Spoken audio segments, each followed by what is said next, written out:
नमस्कार। मैं वृंदा भारद्वाज आज आपके सामने मुंशी प्रेमचंद्र द्वारा रचित कहानी गबन के बारे में बताने जा रही हूँ। इसके 23 भाग हम पहले ही सुन चुके हैं। आज 24 से शुरू करते हैं। एक महीना गुजर गया।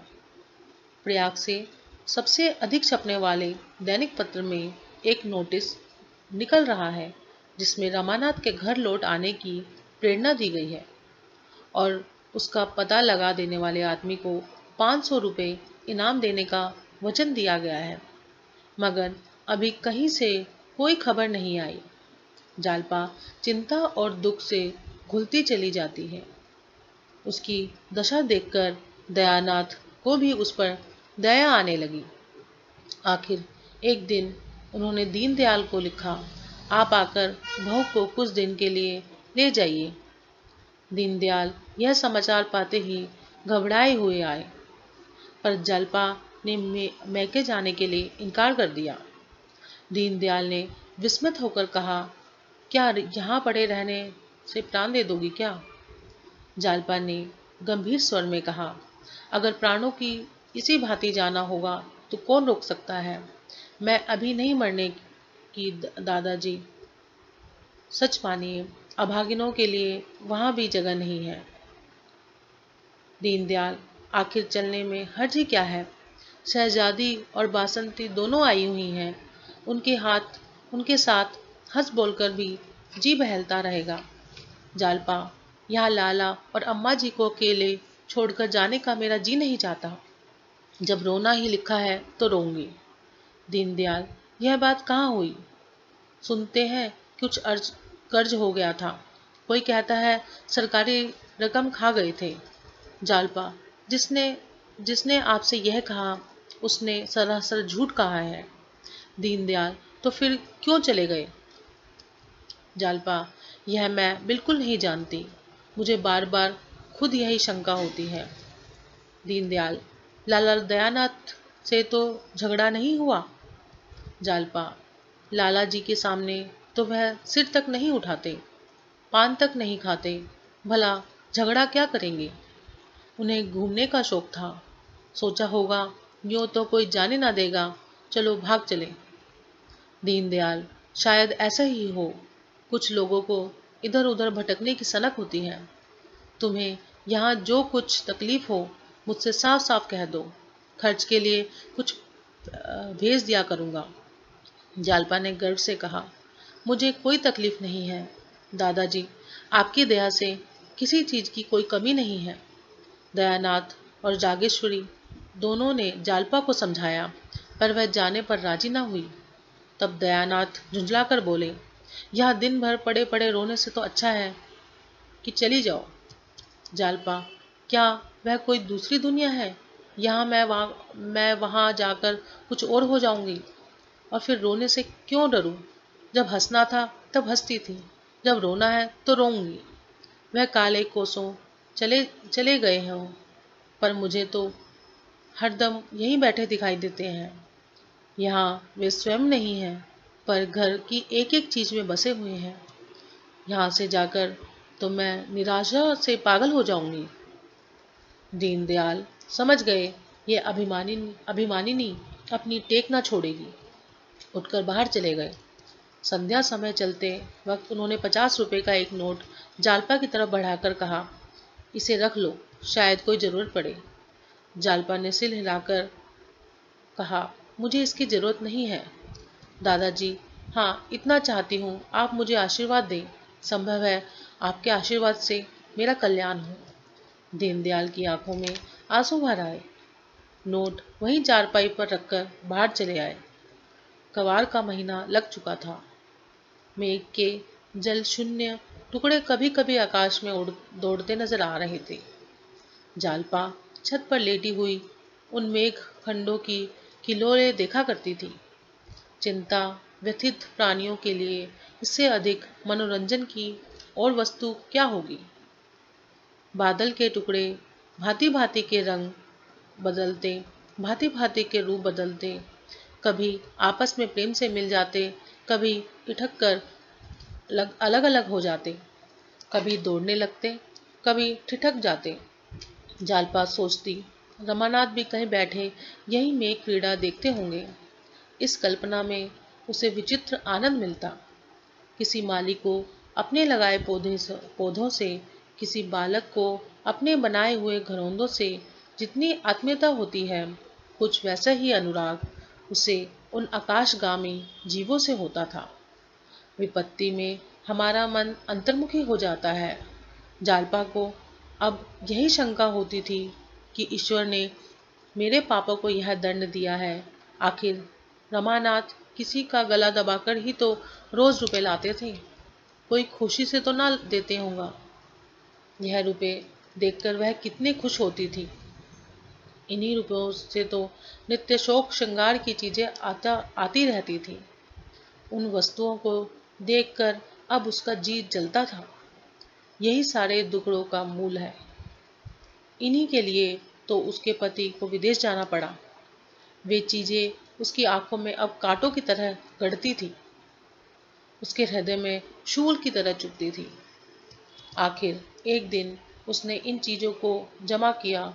मखमली सलीम पर रेशमी मोजे, तरह तरह के बेले, गीते, पिन, कंघियां, आईने और कहाँ तक गिनाए। अच्छा खासा एक ढेर हो गया। वह इस ढेर को गंगा में डुबा देगी और अब से एक नए जीवन का शुरुआत करेगी। इन्हीं वस्तुओं के पीछे आज उसकी यह गति हो रही है। आज वह इस माया जाल को नष्ट कर डालेगी। उसमें कितनी ही चीजें तो ऐसी सुंदर थी कि उनको ठुकराते मोह आ जाता था। मगर आत्मग्लानि की इस प्रचंड ज्वाला को पानी के ये छींटे क्या बुझाते हैं। आधी रात तक वह इन चीजों को उठा उठाकर अलग रखती रही, मानो किसी यात्रा की तैयारी कर रही हो। हाँ, यह वास्तव में यात्रा ही थी। अंधेरे से उजाले की, मिथ्या से सत्य की। मन में सोच रही थी कि अब यदि ईश्वर की दया हुई तो वह फिर लौटकर घर आए तो वह इस तरह रहेगी कि थोड़े से थोड़े में निर्वाह हो जाए। एक पैसा भी व्यर्थ ना खर्च करेगी। अपनी मजदूरी के ऊपर एक कौड़ी भी घर में ना आने देगी। आज से उसके नए जीवन का आरंभ होगा। जो ही 4 बजे सड़क पर लोगों के आने जाने की आहट मिलने लगी। जालपा ने बैग उठा लिया और गंगा स्नान करने चली। बैग बहुत भारी था। हाथ में उसे लटकाकर इस 10 कदम भी चलना कठिन हो गया। बार बार हाथ बदलती थी। यह भय भी लगा हुआ था कि कोई उसे देख न ले। बोझ लेकर चलने का उसे कभी अवसर ही ना पड़ा था। इक्त वाले पुकारते थे पर वह इधर कान न देती थी। यहाँ तक कि हाथ बेकाम हो गए तो उसने बैग को पीठ पर रख लिया और कदम बढ़ाकर चलने लगी। लंबा घूंघट निकाल लिया ताकि कोई पहचान न सके। वह घाट के समीप पहुंची तो प्रकाश हो गया था। सहसा उसने रतन को अपनी मोटर पर आते देखा। उसने चाहा सिर झुकाकर मुंह छिपा ले, पर रतन ने दूर से ही उसे पहचान लिया। मोटर रोककर बोली, कहाँ जा रही हो बहन, ये पीठ पर बैग कैसा है? जालपा ने घूंघट हटा लिया और निशंक होकर बोली, गंगा स्नान करने जा रही हूँ। रतन, मैं तो स्नान करके लौट आई, लेकिन चलो तुम्हारे साथ चलती हूँ। तुम्हारे घर पहुँचाकर लौट जाऊंगी। बैग रख दो। जालपा, नहीं नहीं, यह भारी नहीं है। तुम जाओ, तुम्हें देर होगी, मैं चली जाऊंगी। मगर रतन ने ना माना। कार से उतरकर उसके हाथ से बैग ले लिया और कार में रखती हुई बोली, क्या भरा है तुमने इसमें? बहुत भारी है, खोलकर देखूं? जालपा, इसमें तुम्हें देखने लायक कोई चीज नहीं है। बैग में ताला ना लगा था। रतन ने खोलकर देखा तो विस्मित होकर बोली, इन चीजों को कहाँ लिए जाती हो? जालपा ने कार पर बैठते हुए कहा, इन्हें गंगा में बहा दूंगी। रतन ने विस्मय में पड़कर कहा, गंगा में? कुछ पागल तो नहीं हो गई हो? चलो घर लौट चलो, बैग रखकर फिर आ जाना। जालपा ने दृढ़ता से कहा, नहीं रतन, मैं इन चीजों को डुबाकर ही जाऊंगी। रतन, आखिर क्यों? जालपा, पहले कार को बढ़ाओ फिर बताऊंगा। रतन, नहीं, पहले बता दो।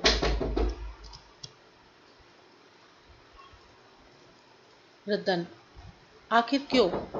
जालपा, पहले कार को बढ़ाओ फिर बताओ।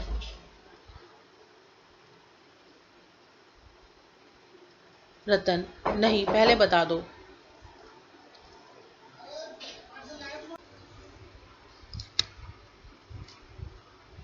रतन, नहीं, पहले बता दो। जालपा, नहीं, यह ना होगा, पहले कार को बढ़ाओ। रतन ने हारकर कार को बढ़ाया और बोली, अच्छा, अब तो बताओगी?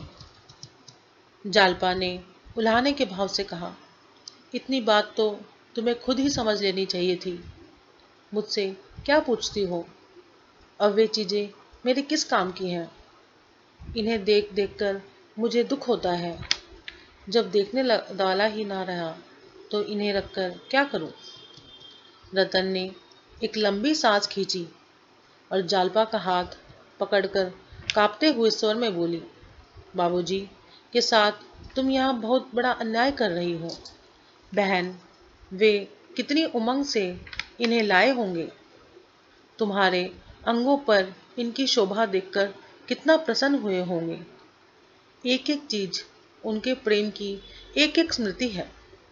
उन्हें गंगा में बहाकर तुम उन प्रेम को घोर अनादर कर रही हो। जालपा विचार में डूब गई। मन में संकल्प विकल्प होने लगा, किंतु एक ही क्षण में वह भी संभल गई और बोली, यह बात नहीं है। हाँ, अब जब तक ये चीज मेरी आंखों से दूर ना हो जाएंगी, मेरा चित्त शांत न होगा। इसी विलासिता ने मेरी यह दुर्गति की है। यह मेरी विपत्ति की गठरी है, प्रेम की स्मृति नहीं। प्रेम तो मेरे हृदय पर अंकित है। रतन, तुम्हारा हृदय बड़ा कठोर है। जालपा, मैं तो शायद ऐसा ना करती।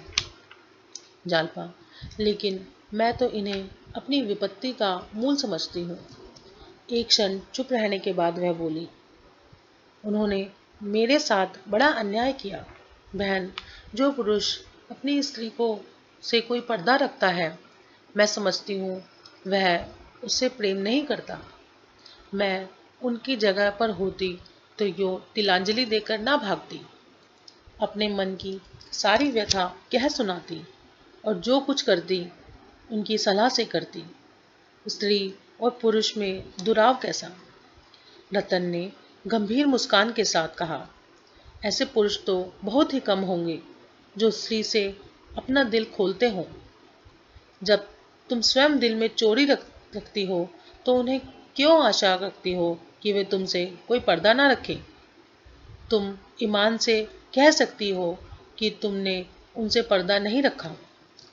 जालपा ने सचा हुए कहा, मैंने अपने मन में चोर नहीं रखा। रतन ने जोर देकर कहा, झूठ बोलती हो, बिल्कुल झूठ। अगर तुमने विश्वास किया होता तो वे भी खुलते। जालपा का आक्षेप को अपने सिर से ना टाल सकी। जालपा इस आक्षेप को अपने सिर से ना टाल सकी। उसे आज ज्ञात हुआ कि कपट का आरंभ पहले उसी की ओर से हुआ। गंगा का तट आ पहुंचा। कार रुक गई। जालपा उतरी और बैग को उठाने लगी, किंतु रतन ने उसका हाथ हटाकर कहा, नहीं, मैं इसे ना ले जाने दूंगी। समझ लो कि डूब गए। जालपा, ऐसा कैसे समझ लूं? रतन, मुझ पर दया करो बहन, बहन के नाते। जालपा, बहन के नाते तुम्हारे पैर धो सकती हूँ, मगर इन कांटों को हृदय से नहीं रख सकती। रतन ने बहुत सिकोड़कर कहा, किसी तरह से ना मानोगी? जालपा ने विरक्त होकर मुंह उधर लिया और जालपा ने स्थिर भाव से कहा, हाँ, किसी तरह भी नहीं मानूंगी। जालपा ने बैग उठा लिया और तेजी से घाट से उतरकर जल तट पर आ पहुंची। फिर बैग को उठाकर पानी में फेंक दिया। अपनी निर्बलता पर यह विजय पाकर उसका मुख प्रदीप्त हो गया। आज उसे जितना गर्व और आनंद हुआ उतना इन चीजों को पाकर भी न हुआ था।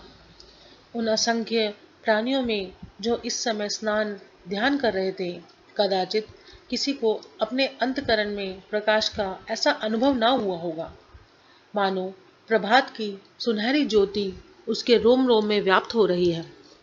जब तक वह स्नान करके ऊपर आई तो रतन ने पूछा, डुबा दिया? जालपा, हाँ।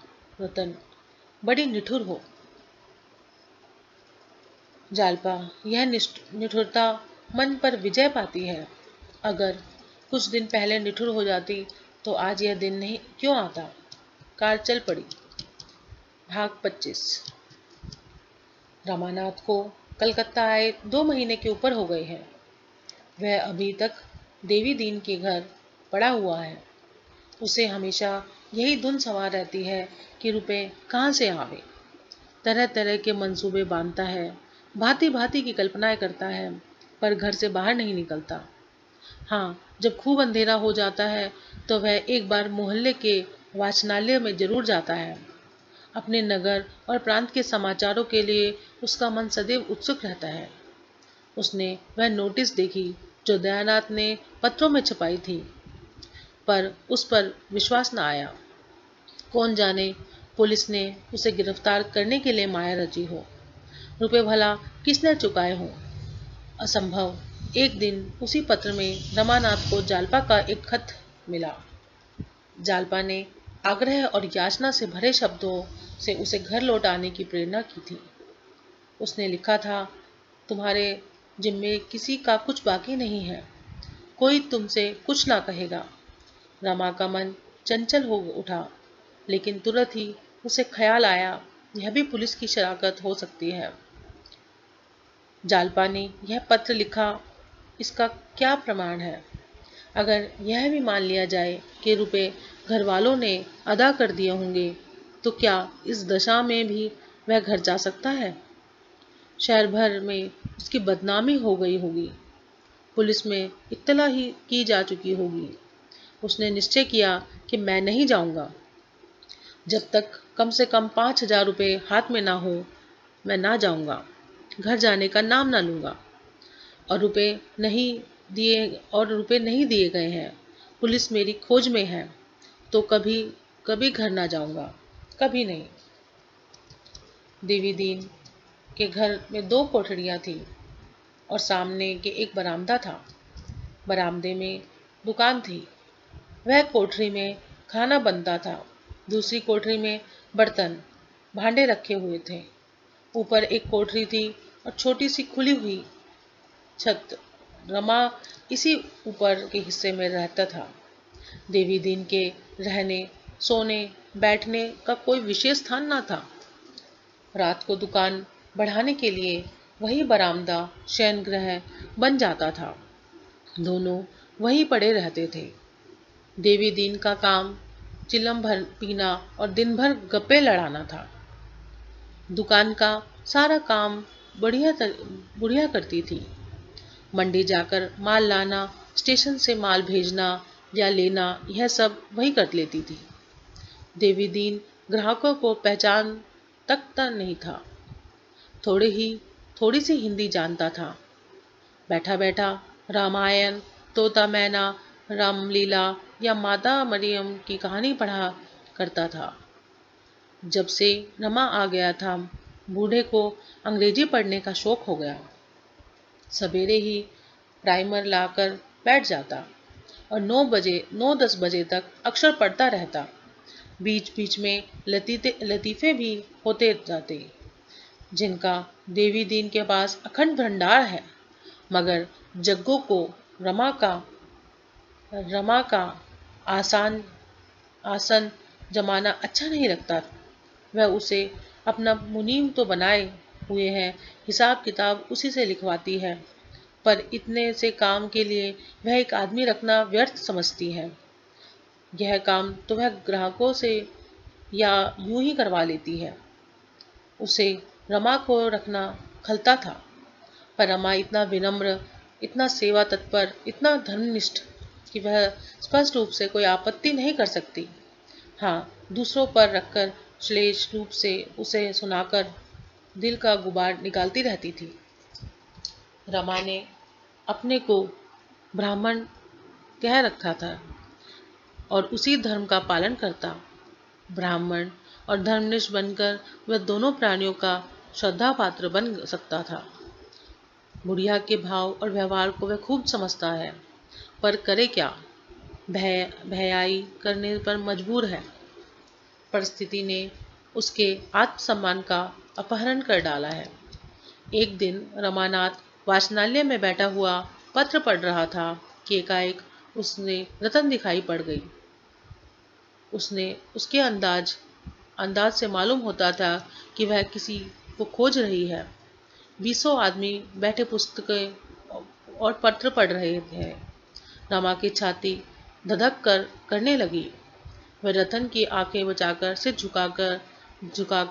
झुकाए हुए कमरे से निकल गया और पीछे के अंधेरे बरामदे में, जहां पुराने टूटे फूटे संदूक और कुर्सियां पड़ी थी, छिपा खड़ा रहा।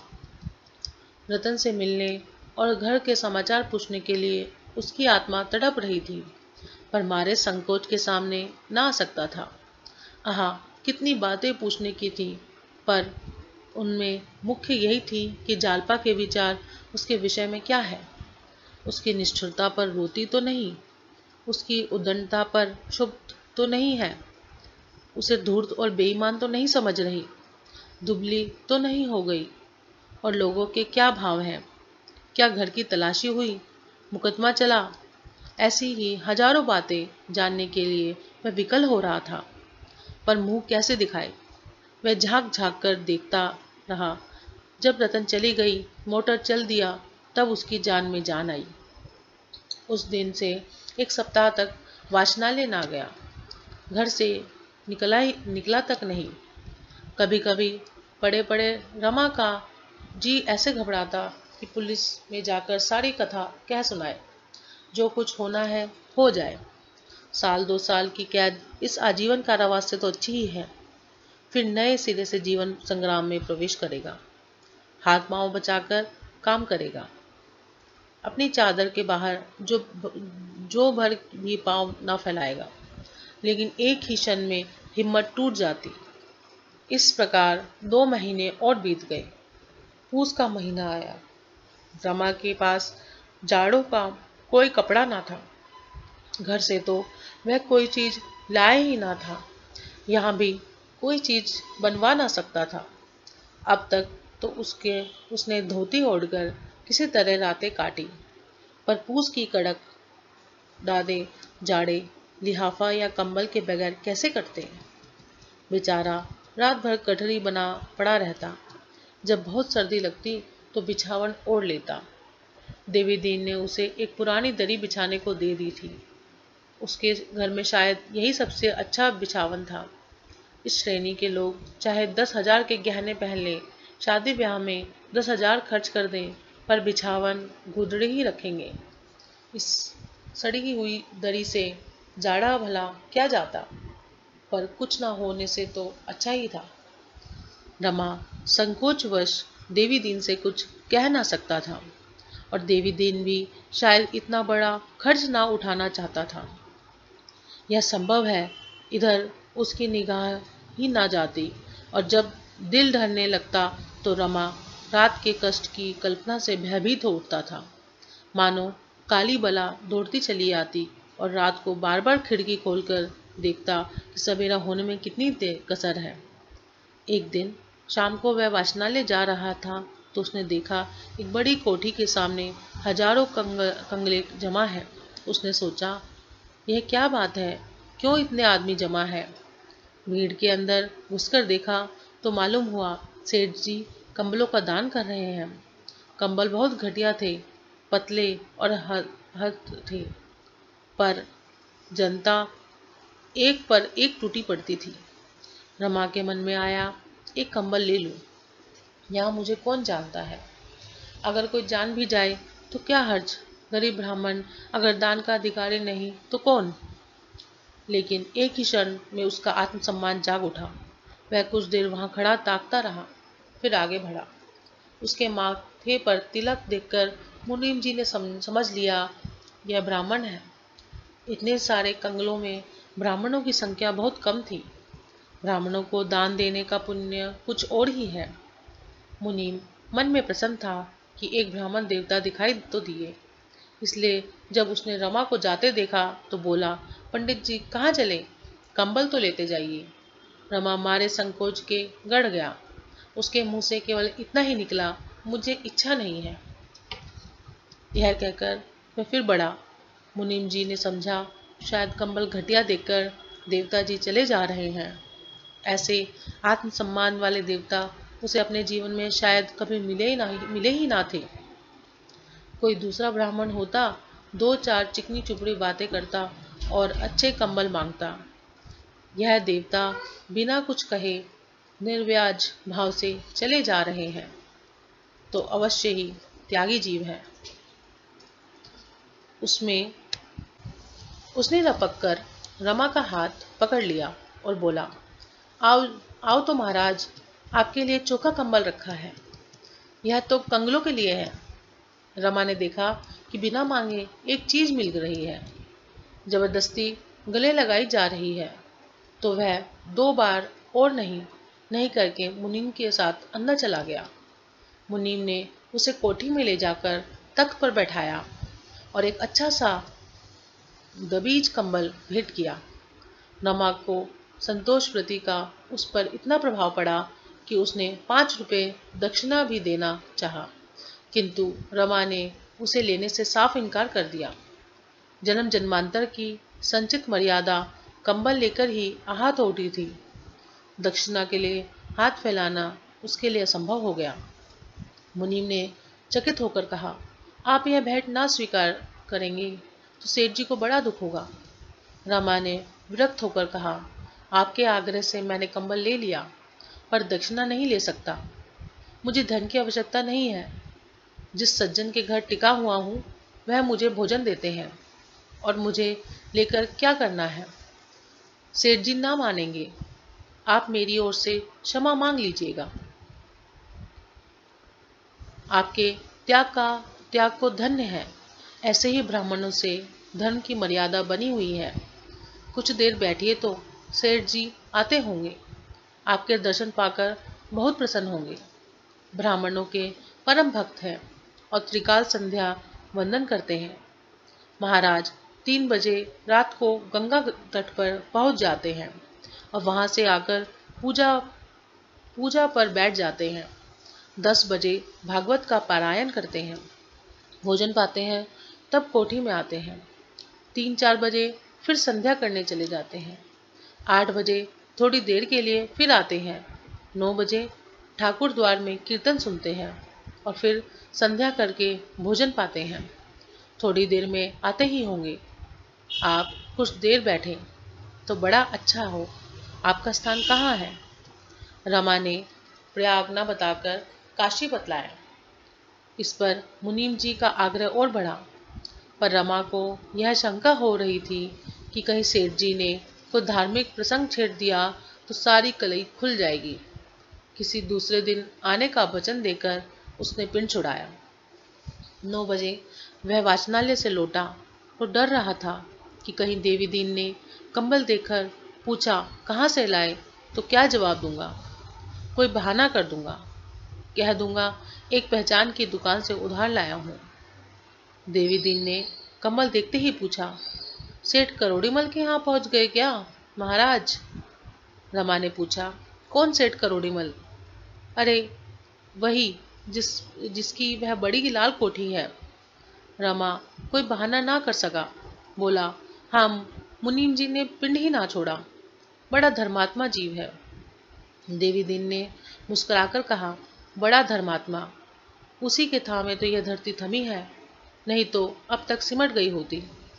रमानाथ, काम तो धर्मात्माओं का ही करते हैं, मन का हाल ईश्वर जाने। जो सारे दिन पूजा पाठ और दान व्रत में लगा रहे उसे धर्मात्मा नहीं तो क्या कहा जाए। देवी दीन, उसे पापी कहना चाहिए, महापापी। दया तो उसके पास से होकर भी नहीं निकलती। उसकी जूट की मील है। मजदूरों के साथ कितनी निर्दयता इसकी मील में होती है और कहीं नहीं होती। आदमियों को हंटरों से पिटवाता है, हंटरों से चर्बी मिला घी हंटरों से पिटवाता है। चर्बी मिला घी बेचकर इसने लाखों जमा कर लिए। कोई नौकर 1 मिनट की भी देर करे तो तुरंत तलब कर काट देता है। अगर साल में 2-4 हजार दान ना कर दे तो पाप का धन बचे कैसे? धर्म कर्म वाले ब्राह्मण तो उसके द्वार पर झांकते भी नहीं। तुम्हारे सिवा वहां कोई पंडित था? रमा ने सिर हिलाया। कोई जाता ही नहीं। हाँ, लोभी लंपट पहुंच जाते हैं। जितने पुजारी देखे सबको पत्थर ही पाया। पत्थर पूछते पूछते इसके दिल भी पत्थर के हो जाते हैं। इसके 3 तो बड़े बड़े धर्मशाले हैं। मुदा की पाखंडी आदमी चाहे और कुछ ना करे, मन में दया बनाए रखे, यही सो धर्म का एक धर्म है। दिन की रखी हुई रोटियां खाकर जब रमा कंबल ओढ़कर लेटा तो उसे बड़ी ग्लानि होने लगी। रिश्वत में उसने हजारों रुपए मारे थे, पर कभी एक क्षण के लिए भी उसे ग्लानि न आई थी। रिश्वत बुद्धि से, कौशल से, पुरुषार्थ से मिलती है। दान पौरुषहीन, कर्महीन पाखंडियों का आधार है। वह सोच रहा था कि मैं अब इतना दीन हूँ कि भोजन और वस्त्र के लिए मुझे दान लेना पड़ता है। वह देवी दीन के घर 2 महीने से पड़ा हुआ था, पर देवी दीन उसे भिक्षुक नहीं मेहमान समझता था। उसके मन में कभी दान का भाव आया ही ना था। रमा के मन में ऐसा उद्वेग उठा कि इसी दम थाने में जाकर अपना सारा वृतांत कह सुनाए। यही ना होगा 2-3 साल की सजा हो जाएगी। फिर तो यो प्राण सूली पर ना लटके होंगे। कहीं डूब ही क्यों ना गया माए, इस तरह जीने का क्या फायदा? ना घर का हूं ना घाट का, दूसरों का भार तो क्या उठाऊंगा। अपने ही लिए दूसरों का मुंह ताकता हूँ। इस जीवन में किसका उपकार हो रहा है? धिक्कार है मेरे जीने को। रमा ने निश्चय किया, कल निशंक होकर काम की टोह में निकलूंगा, जो कुछ करना हो। 26वां अध्याय। अभी रमा मुंह हाथ धो रहा था कि देवी दीन प्राइमर लेकर आ पहुंचा और बोला, भैया यह तुम्हारी अंग्रेजी बड़ी विकट है। SIR सर होता है तो PIT पिट क्यों हो जाता है? BUT बट है, लेकिन PUT पुट क्यों होता है? तुम्हें भी बड़ी कठिन लगती होगी। रमा ने मुस्कुराकर कहा, पहले तो कठिन लगती थी, पर अब तो आसान मालूम होती है। देवी दीन, जिस दिन प्राइमर खत्म होगी, महावीर जी की सभा में शेर लड्डू चढ़ाऊंगा। पराई मर का मतलब है पराई स्त्री मर जाए। मैं कहता हूँ हमारी मरे, पराई के मरने से हमें क्या सुख? तुम्हारे बाल बच्चे तो है ना भैया? रमा ने इस भाव से कहा मानो है पर ना होने के बराबर है। हाँ है तो। कुछ चिट्ठी पाती आती थी? ना। और ना तुमने लिखी? अरे 3 महीने से कोई चिट्ठी ही नहीं भेजी। घबराते ना होंगे लोग। जब तक यहाँ कोई ठिकाना ना लग जाए क्या पत्र लिखूं? अरे भले आदमी, इतना तो लिख दो, मैं यहाँ कुशल से हूँ, घर से भाग आए थे। उन लोगों को कितनी चिंता हो रही होगी। माँ बाप तो है ना? हाँ है तो। देवी दीन ने गिड़गिड़ाकर कहा, तो भैया आज ही चिट्ठी लिख डालो, मेरी बात मानो। रमा ने अब तक अपना हाल छिपाया था। उसके मन में कितनी ही बार इच्छा हुई कि देवी दीन से कह दूं, पर बात होठों तक आकर रुक जाती थी। वह देवी दीन के मुंह से आलोचना सुनना चाहता था। वह जानना चाहता था कि यह क्या सलाह देता है। इस समय देवी दीन के सद्भाव ने उसे पराभूत कर दिया। बोला, मैं घर से भाग आया हूँ दादा।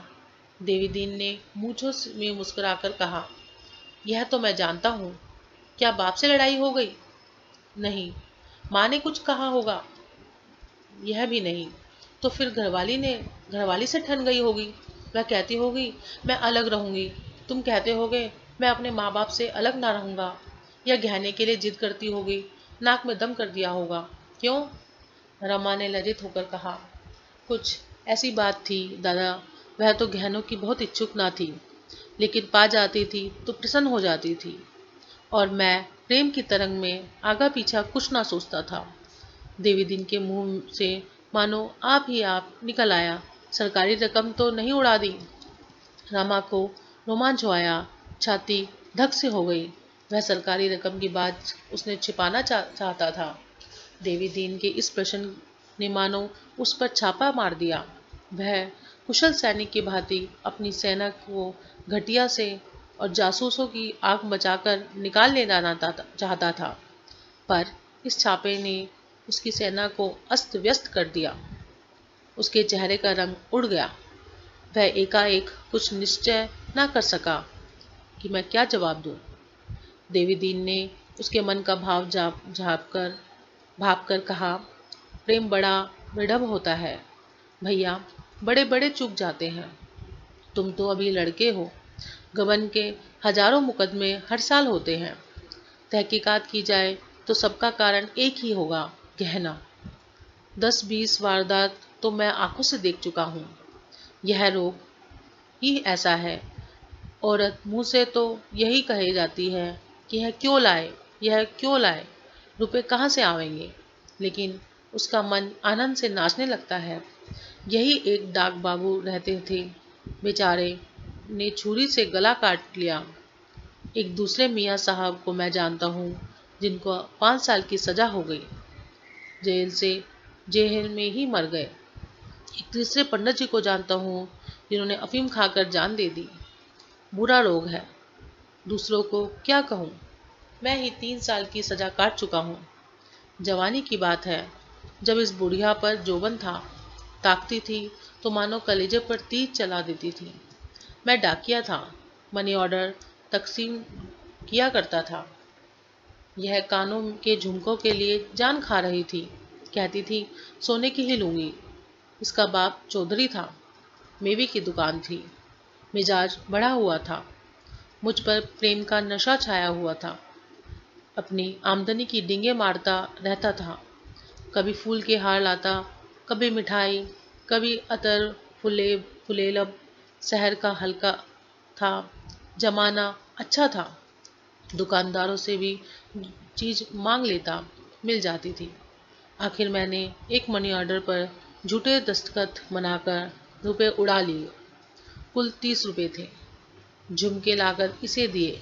इतनी खुश हुई कि कुछ ना पूछो। लेकिन एक ही महीने में चोरी पकड़ ली गई। 3 साल की सजा हो गई। सजा काट कर निकला तो यहाँ भाग आया, फिर कभी घर भी नहीं गया। यह मुंह कैसे दिखाता। हाँ, घर पत्र भेज दिया। बुढ़िया खबर पाते ही चली आई। यह सब कुछ हुआ, मगर गहनों से उसका पेट नहीं भरा। जब देखो कुछ न कुछ बनता ही रहता है। एक चीज आज बनवाई, कल उसी को तुड़वाकर कोई दूसरी चीज बनवाई, यही तार चला जाता है। एक सुनार मिल गया है, मजूरी में साव भाजी ले जाता है।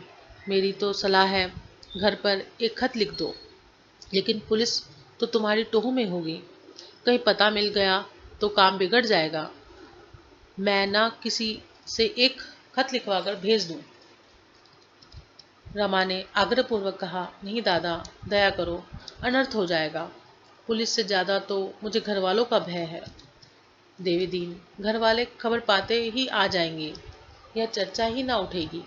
उनकी कोई चिंता नहीं, डर पुलिस का ही है। रमानाथ, मैं सजा से बिल्कुल नहीं डरता।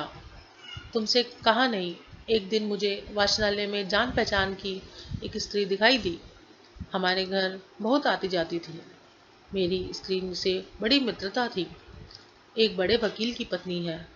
उसे देखते ही मेरी नानी मर गई। ऐसा सिट पिटा गया कि उसकी ओर ताकने की हिम्मत भी नहीं पड़ी। चुपके से उठकर पीछे के बरामदे में जा छिपा।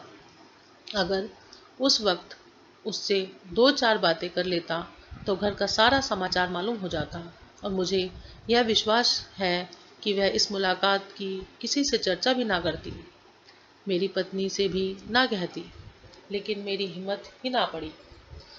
अब अगर मिलना भी चाहूँ तो नहीं मिल सकता। उसका पता ठिकाना कुछ भी नहीं मालूम। देवी दीन, तो फिर उसी को क्यों नहीं एक चिट्ठी लिखते? रमानाथ, चिट्ठी तो मुझसे ना लिखी जाएगी। देवी दीन, तो कब तक चिट्ठी ना लिखोगे? रमानाथ, देखा चाहिए। देवी दीन, पुलिस तुम्हारी टोह में होगी। देवी दीन चिंता में डूब गया। रमा को भ्रम हुआ, शायद पुलिस का भय इसे चिंतित कर रहा है। बोला, हाँ, इसकी शंका मुझे हमेशा बनी रहती है। तुम देखते हो मैं दिन में बहुत कम घर से निकलता हूँ, लेकिन मैं तुम्हें अपने साथ नहीं घसीटना चाहता। मैं तो जाऊंगा ही, तुम्हें क्यों उलझन में डालूं? सोचता हूँ कहीं और चला जाऊं, किसी ऐसे गांव में जाकर रहूं जहाँ पुलिस की गंध भी ना हो। देवी दीन ने गर्व से सिर उठाकर कहा, मेरे बारे में तुम कुछ चिंता ना करो भैया, यहाँ पुलिस से डरने वाले नहीं हैं। किसी परदेसी को अपने घर ठहराना पाप नहीं है। हमें क्या मालूम किसके पीछे पुलिस है। यह पुलिस का काम है, पुलिस जाने। मैं पुलिस का मुखबिर नहीं, जासूस नहीं, गोइंदा नहीं। तुम अपने को बचाए रखो। देखो भगवान क्या करते हैं। हाँ, कहीं बुढ़िया से ना कह देना, नहीं तो उसके पेट में पानी ना पचेगा। दोनों एक क्षण चुपचाप बैठ गए। दोनों इस प्रसंग को इस समय बंद कर देना चाहते थे। सहसा देवीदीन ने कहा, क्यों भैया, कहो तो मैं तुम्हारे घर चला जाऊं? किसी को कानो कान खबर ना होगी। मैं इधर उधर से सारा ब्यौरा पूछ लाऊंगा। तुम्हारे पिता से मिलूंगा, तुम्हारी माता को समझाऊंगा, तुम्हारी घरवाली से बातचीत करूंगा, फिर जैसा उचित जान पड़े वैसा करना। रमा ने मन ही मन प्रसन्न होकर कहा, लेकिन कैसे पूछोगे दादा? लोग कहेंगे कहेंगे ना कि तुमसे इन बातों का क्या मतलब। देवी दीन ने ठट्ठा मारकर कहा, भैया, इसमें पर सहज तो कोई काम है ही नहीं। एक जनेऊ गले में डाला और ब्राह्मण बन गए। फिर चाहे हाथ देखो, चाहे कुंडली वाचो, चाहे शगुन विचारो, सब कुछ कर सकते हो। बुढ़िया भिक्षा लेकर आवेगी, उसे देखते ही कहूँगा, माता तेरे को पुत्र परदेश जाने का बड़ा कष्ट है।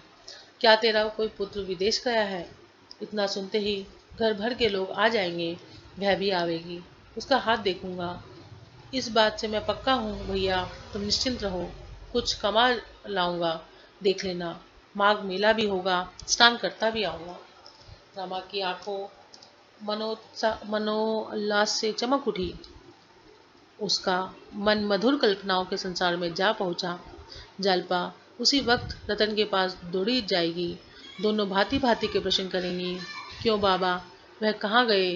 अच्छी तरह है ना? कब तक घर आवेंगे? कभी बाल बच्चों की सुधि आती है उनको, वहाँ किसी कामिनी की माया जाल में तो नहीं फंस गए? दोनों शहर का नाम पूछेंगी। कहीं दादा ने सरकारी रुपए चुका दिए तो मजा आ जाए। तब एक ही चिंता रहेगी। देवी दिन बोला, तो है ना सलाह?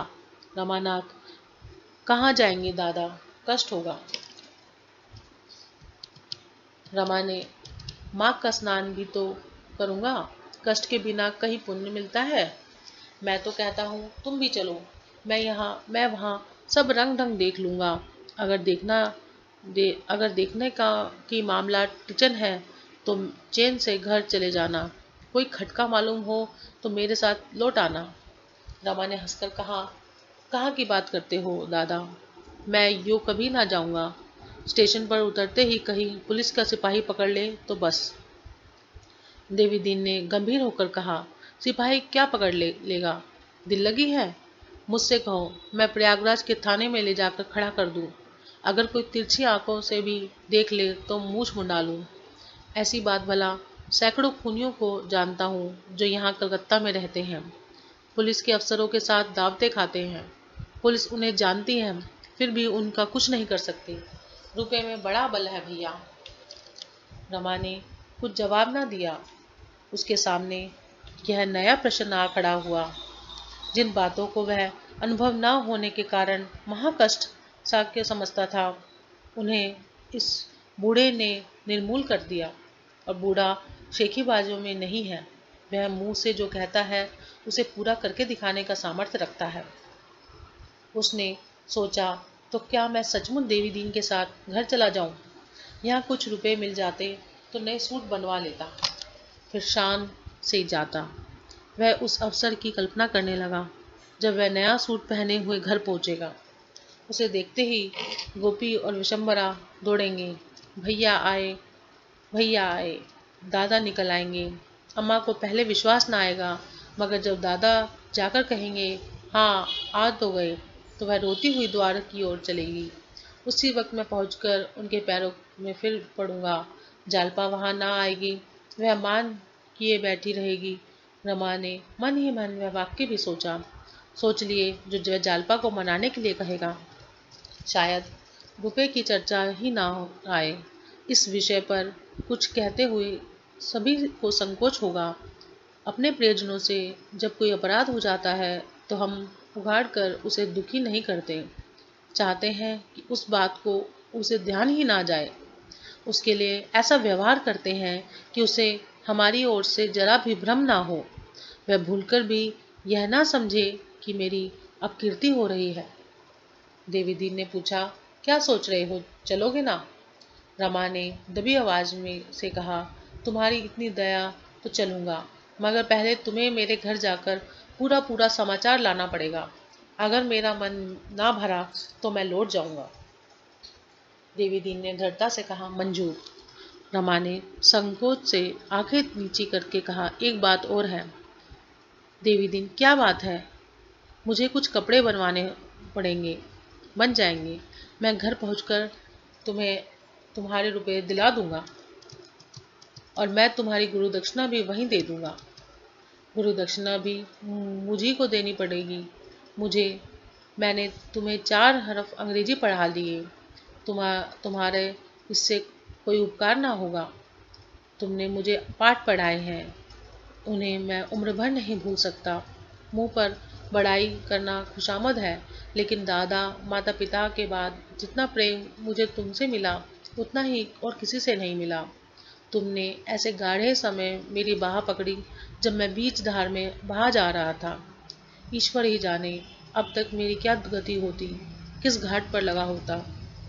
देवी दीन ने चुहल से कहा, और जो कहीं तुम्हारे दादा ने मुझे घर में ना घुसने दिया तो?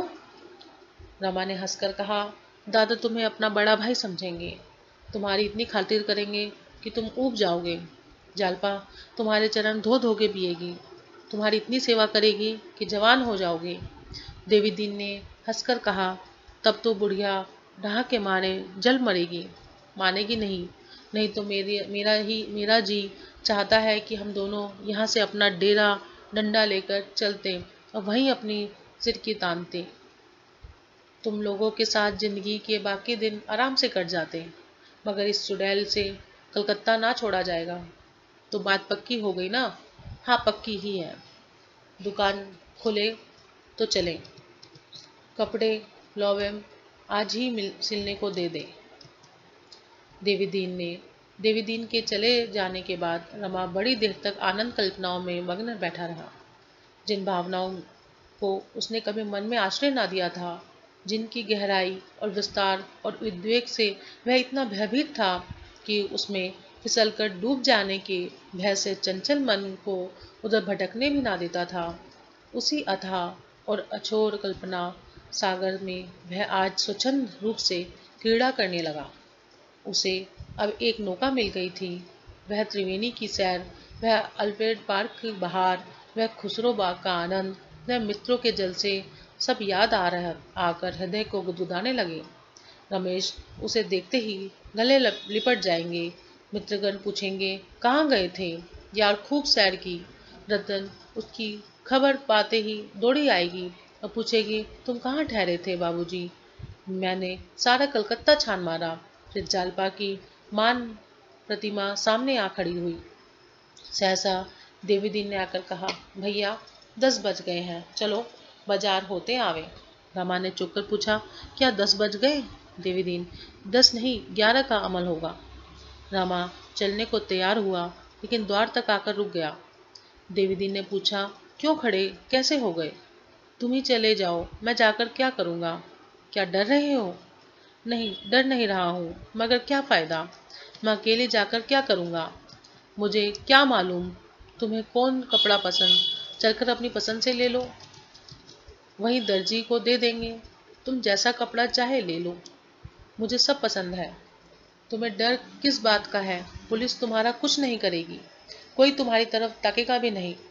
मैं डर नहीं रहा हूँ दादा, जाने की इच्छा नहीं है।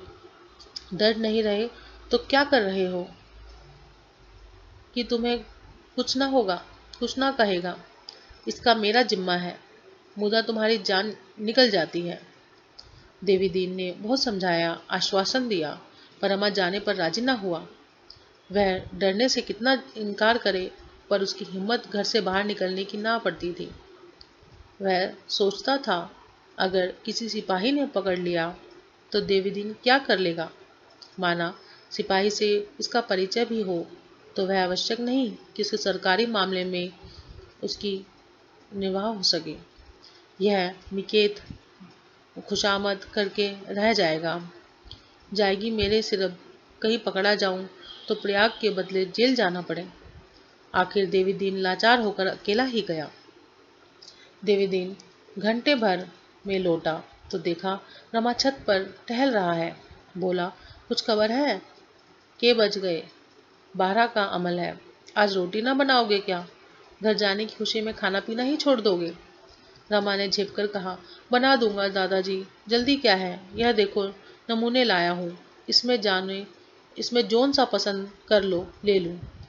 यह कहकर देवीदीन ने ऊनी और रेशमी कपड़ों के सैकड़ों नमूने निकालकर रख दिए। 5-6 रुपए गज से कम का कोई कपड़ा ना था। रमा ने नमूनों को उलट पलट कर देखा और बोला, इतने महंगे कपड़े क्यों लाए दादा? और सस्ते ना थे? सस्ते थे, मुदा विलायती थे। तुम विलायती कपड़े नहीं पहनते? इधर 20 साल से तो नहीं लिए, उधर की बात नहीं करता। कुछ बेसी दाम लग जाता, पर रुपया तो देसी है में रह जाता है। रमा ने लजाते हुए कहा, तुम नियम के बड़े पक्के हो दादा। देवीदीन ने मुद्रा सहसा तेजवान हो गई। उसकी बुझी हुई आंखें चमक उठी, देह की नसें तन गई। अकड़कर बोला, जिस देश में रहते हैं उसका अन्न जल खाते हैं, उसके लिए इतनी भी ना करे तो जीने का को धिक्कार है। 2 जवान बेटे इसी स्वदेशी की भेंट कर चुका हूँ भैया। ऐसे ऐसे पट्टे थे कि तुम्हें क्या कहूँ। दोनों विदेशी कपड़ों की दुकान पर तैनात थे। क्या मजाल थी कोई ग्राहक दुकान पर आ जाए, हाथ जोड़कर, घिघियाकर, धमकाकर, लजवाकर सबको उधर लेते थे। बजाजे में सियार लौटने लगे। सबों ने जाकर कमिश्नर से फरियाद की। सुनकर आग हो गया। 20 गोजी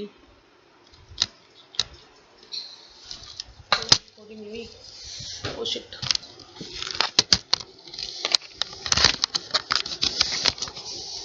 सारी मेहनत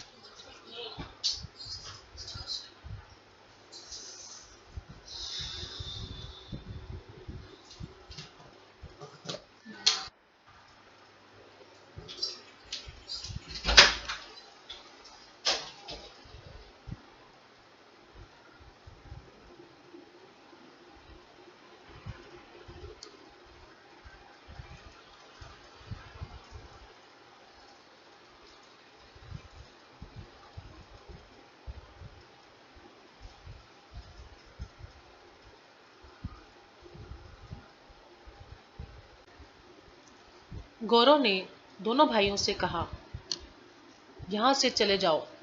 मुदा वह अपनी जगह से जो भी भर ना हिले। भिड़ गई। गोरे ने उन पर घोड़े चढ़वा लाते थे, पर दोनों चट्टान की तरह डटे रहे थे। आखिर जब इस तरह कुछ बस ना चला तो सबों ने डंडों से पीटना शुरू किया। दोनों वीर डंडे खाते थे, पर जगह से ना हिलते थे। जब बड़ा भाई फिर पड़ा तो छोटा गिर पड़ा तो छोटा उसकी जगह पर आ खड़ा हुआ। अगर दोनों अपने डंडे संभाल लेते तो भैया उन 20 को मार भगाते, लेकिन हाथ उठाना तो बड़ी बात थी। सिर तक ना उठाया। अंत में छोटा भी वहीं गिर पड़ा। दोनों को लोगों ने उठाकर अस्पताल भेजा। उसी रात को दोनों सिधार गए। तुम्हारे चरण छूकर कहता हूँ भैया, उस वक़्त ऐसा जान पड़ता था कि मेरी छाती गज भर की हो गई है। पाँव जमीन पर ना पड़ते थे। यही उमंग आती थी कि भगवान ने छोरों को पहले ना उठा लिया होता तो इस समय उन्हें भी भेज देता। जब अर्थी चली तो 1 लाख आदमी साथ थे। बेटों को गंगा में सौंपकर मैं सीधे बजाजे पहुंचा और उसी जगह खड़ा हुआ जहां दोनों वीरों की लाश गिरी थी। ग्राहक के नाम चिड़ियाए का पूत तक ना दिखाई दिया। 8 दिन वहां से हिला तक नहीं। बस भोर के समय आधा घंटे के लिए घर आता और नहा धोकर कुछ जलपान करके चला जाता था। 9वें दिन दुकानदार ने कसम खिलाई कि विलायती कपड़े अब ना मंगावेंगे। तब पहरे उठा लिए गए। तब से विदेशी दिया लाई तक घर में नहीं आई। रमा ने सच्चे दिल से कहा, दादा तुम सच्चे वीर हो। और वे दोनों लड़के भी सच्चे योद्धा थे। तुम्हारे दर्शन से आंखें पवित्र होती हैं। देवी दीन ने इस भाव से देखा मानो इस बड़ाई को वह बिल्कुल अतिशोक्ति नहीं समझता। शहीदों की शान से बोला जाता है, इन बड़े बड़े आदमियों के लिए कुछ ना होगा, उन्हें बस रोना आता है। छोकरियों की भांति बसूरने के सिवा इसमें और कुछ नहीं हो सकता। बड़े बड़े देशभक्तों को बिना विलायती शराब के चैन नहीं आता। उनके घर में जाकर देखो तो एक भी देसी चीज ना मिलेगी। दिखाने को 10-20 कुर्ते गाढ़े के बनवा दिए, पर घर का और सब सामान विलायती है। सबके सब भोग विलास के अंधे हो रहे हैं, छोटे भी और बड़े भी। उस पर दावा यह करते हैं कि देश का उद्धार करेंगे। अरे तुम लोग देश का उद्धार करोगे कैसे? पहले अपना उद्धार तो कर लो। गरीबों को लूटकर विलायत का घर भरना तुम्हारा काम है, इसलिए तुम्हारे इस देश में जन्म हुआ। हाँ, रोए जाओ, विलायती शराबें उड़ाओ, विलायती मोटरें दौड़ाओ, विलायती मुरब्बे और अचार चखो, विलायती बर्तनों में खाओ, विलायती दवाइयाँ पियो, पर देश के नाम को रो। मुदा इस रोने से कुछ ना होगा। रोने से माँ दूध पिलाती है, शेर अपना शिकार नहीं छोड़ता। रो उसके सामने जिसमें दया और धर्म हो। तुम धमकाकर ही क्या कर लोगे? जिस धमकी में कुछ दम नहीं है, उस धमकी की परवाह कौन करता है? एक बार यहाँ एक बड़ा भारी जलसा हुआ। एक साहब बहादुर खड़े होकर खूब उछले। जब वह नीचे आए तब मैंने उनसे पूछा, साहब सच बतलाओ, जब तुम सूरज का नाम लेते हो तो उनका कौन सा रूप तुम्हारी आंखों के सामने आता है? तुम भी बड़ी बड़ी तलब लोगे।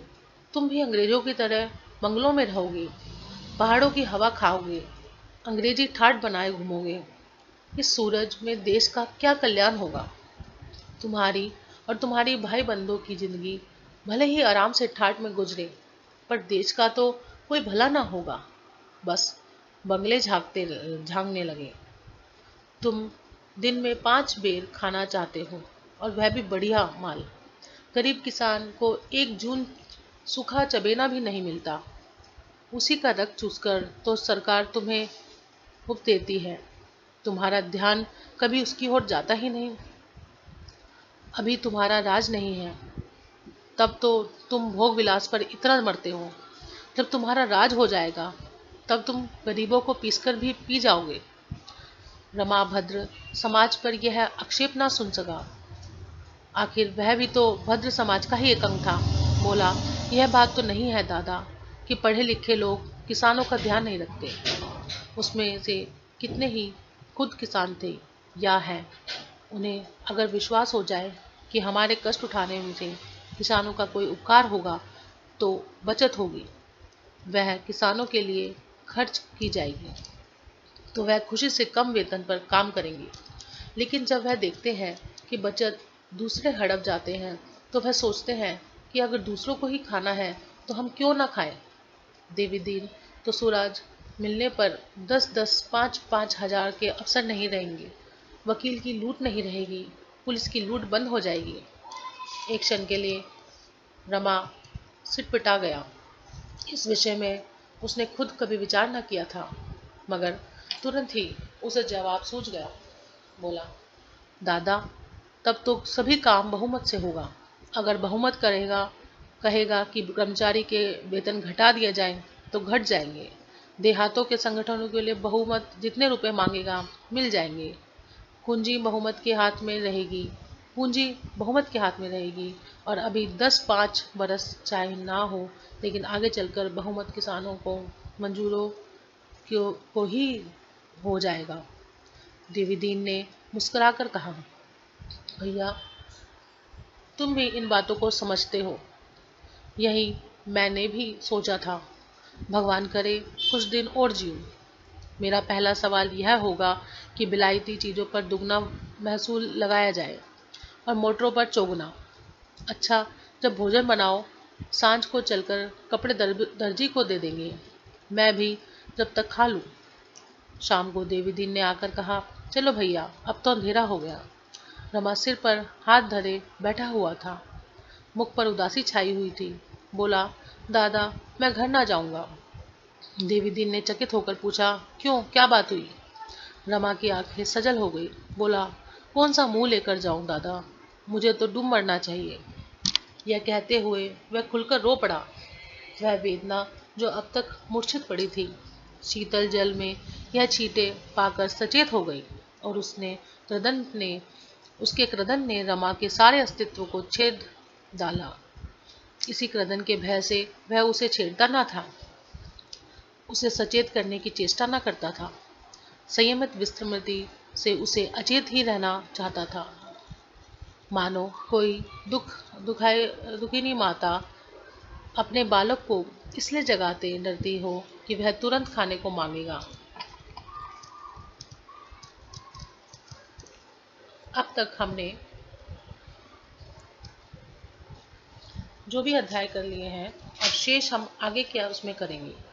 अगर आपको कहानी अच्छी लगी हो तो आप इसे लाइक और सब्सक्राइब जरूर कीजिएगा। धन्यवाद।